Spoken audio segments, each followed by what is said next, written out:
The day that changed everything. It was the 24th of April 1998, 15H30. My life was changed forever.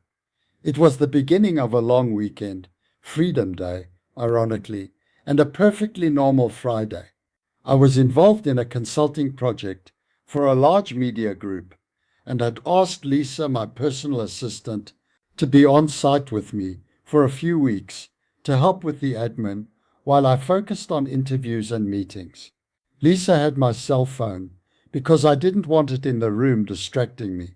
Coming out after another ordinary meeting, I asked her if I had received any calls. Lisa tended to be an open communicator, fiery, warm, and direct. She said what she meant and meant what she said. So on this day, her tone reticent and halting, something in her demeanor seemed very off indeed. She had an odd expression.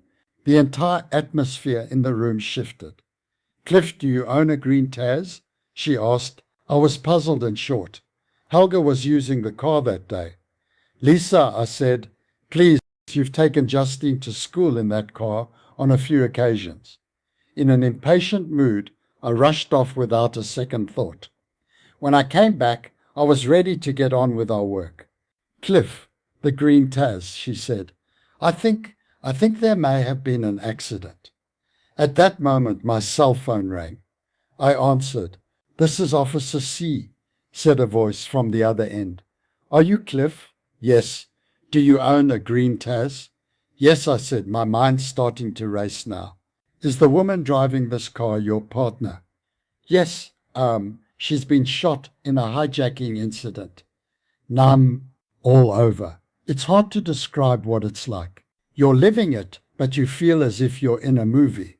This isn't really happening, is it? She almost died at the scene, but the paramedics have managed to revive her. They are on their way to the hospital. Please go there immediately. What do you do? What do you think? You don't think. I remember shouting and screaming, just running around the corridor of the media house, going nowhere, waiting for someone else to take control. It's hard to recall and describe all that Helga was, that even my mother Helen came to love and accept her, like everyone else she met, speaks volumes about her character and spirit. I rushed to the hospital. My mother Helen and daughter Justine arrived soon. I still see the doctor in my mind's eye. He was very young, yet empathetic, strong and mature.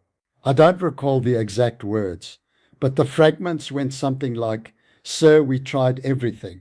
It was very difficult.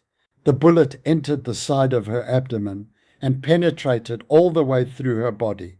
Almost every organ was damaged." Then he hesitated. "You can come in and have a look, but I strongly recommend you don't." He said, "You don't want to see it." All I remember was letting out a howl. It was primal, deep from inside me.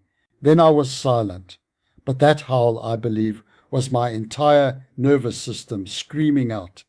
And I am convinced that it changed my physiology and my central nervous system for the rest of my life. One's world completely closes in when this sort of thing happens. As a professional in the field of behavioral science, you might think that all I needed to do was turn to my textbooks to find all the answers. The fact is that I had to live through this just like anyone else. What I learned was incredible. Life overcomes death. Life is so worth it, even in your darkest moments. You really are worth so much more than you probably even realize. You have dignity and worth simply because you exist. If I could emerge from what happened to me with joy and peace and confidence, I'm convinced anyone can.